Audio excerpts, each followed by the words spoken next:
Good morning. This is Dan with Tallahassee Roofing. I'm here at 3082 Layla Street in Tallahassee, home of the Corsons.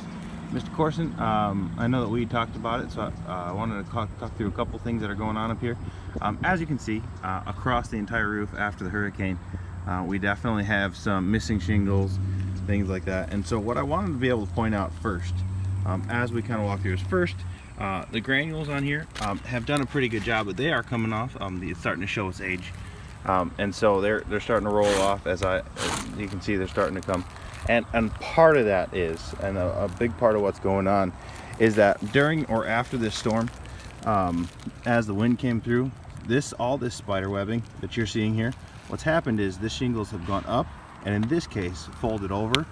And you can see that a lot, and so obviously each of those needs to get replaced. However, as we walk through, when we go through this whole line, you're starting to see that each of these are starting to spider web here, which means that they have flipped up, they've bent back, and then a couple of good storms, and all of those are going to start going.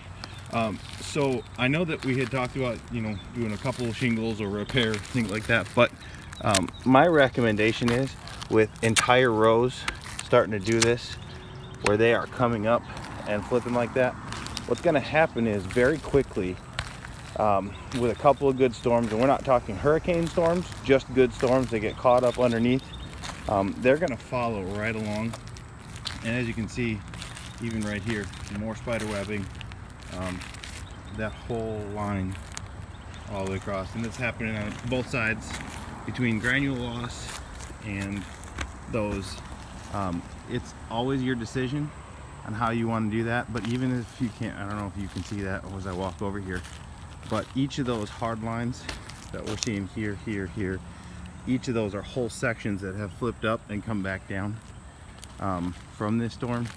So it's not going to be an immediate threat, it's not going to happen today, but very quickly what we're going to end up doing is replacing a small section there. We're going to replace the section there. We're going to place a section. We're going to end up having to replace section by section on this.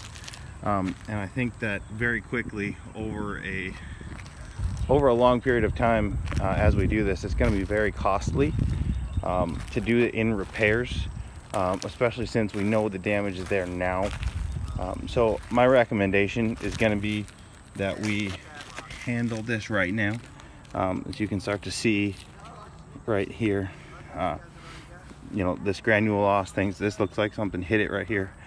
I can't tell you that you have to do it now, because that's going to be a decision you have to make, but my recommendation professionally is that we tackle this one and handle it very quickly, or we're going to end up losing more shingles and start just replace this in patchwork as we go. All right, thank you. I'll come down, we'll start talking about it. Thank you. Bye.